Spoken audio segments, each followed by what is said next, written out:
So, Twitter has dropped its policy preventing the sharing of COVID-19 misinformation. Now, your opinion on misinformation depends on what side of the line you're on. Now, if you're one like me, where you believe that all information pertaining COVID-19 should be shared, so that where, if the left want to push that everybody's dying from COVID-19, right, let them have their say, because also it shows just how far they're going to go on things and how much they're going to lie about. But if you're going to do that, let the doctors who have all come together and done the research and said how harmful some of the procedures are, let that come out as well. Let the chips fall where they may. Well, that's not very left, is it? However, it seems that basically Elon took over and then fired all these people who wanted to be doctors, or at least acted like they were, because these were the people that were policing your posts and deeming whether it was misinformation or not.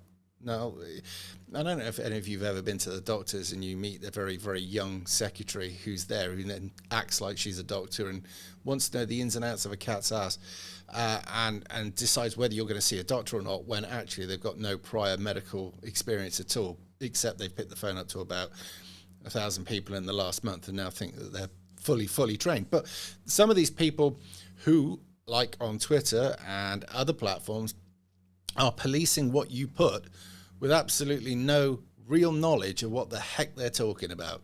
Just saying.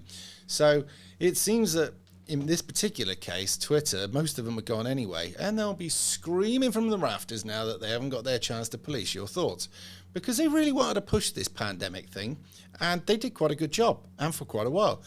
But it says in the old cases that what would have happened is you could have got a short strike, a longer strike, or you could have got banned if you were a repeat performer of sharing information that didn't go with the narrative. Well, that's not going to be the case now. And I think anybody who had a strike that was sort of pending, they're going to let that go. Basically, they're going to be a lot more open about this because, as I say, there's a lot of very learned doctors who have come up with the conclusion that not everybody needs this vaccine, that there's a certain age group that anything below that, there's actually more danger of taking some vaccines, not all, some vaccines than there is of just going through getting COVID and coming out the other side. And that is a worry. Now, if you're over a certain age, they're saying that, yeah, probably take it, okay?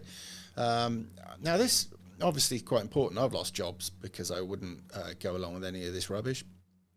And it turns out that the longer the time goes on, I'm being vindicated. Not that that actually makes a great deal of benefit to me because I lost money. However, you can't take money with you. Now, also, that I've got a family member who's had 2 jabs because they wanted to go on holiday. And they're young, so they didn't think about the future. However, I'm not so sure that they're so impressed with it now. And the more information that comes out about it, the more that a lot of people who have had the earlier jabs are starting to think, have I done the right thing? Now, there are some on the left, by the way, some honest ones on the left who have come out and said, I regret what I've done. I've got a friend that works in a company with vegans and really hardcore lefties and all the rest of it. And they were trying to get her sacked back in the day because she wouldn't have the jab and she didn't want to wear a mask. They're now actually coming out quietly, one by one, and saying, you were right, and I wished I'd not had this done, and I'm sorry. That's a start, I suppose. However, this is important. Now, am I expecting people like Facebook to follow suit? No, not really. Unless somebody takes over Facebook, like Elon Musk, who's not incredibly fascist and left-wing, then we're going to have problems. So I don't think you get away with that sort of stuff on some of those other platforms. But for now, at least you've got Twitter. And I suppose you've also got Getter. They let you have your say. And you've got Telegram, although, as I said in a previous video, that there's quite a few countries. Been a long day. There's quite a few countries that have actually banned you using Telegram because they see it as a far-right place or a place where misinformation can come from, or it's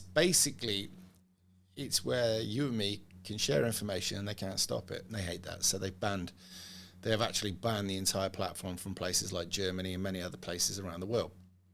So interesting. So if you can still get on Telegram, get on there just for the crack to see what you're missing. I have a Telegram, as you probably know, and if you don't know, and this is the first time, in the description you're going to find a lot of links to the other platforms and YouTube channels that I have.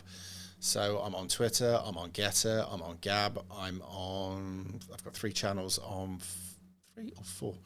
3 channels definitely on YouTube, but 1 that's a bit hidden. Yeah, I'm all over the place. So if you want a link, it's in the description. Anyway, meanwhile, I'm going to get on. There seems to be news coming out quite quickly, so the quicker we get on it, the quicker you get it. I'll see you in a bit.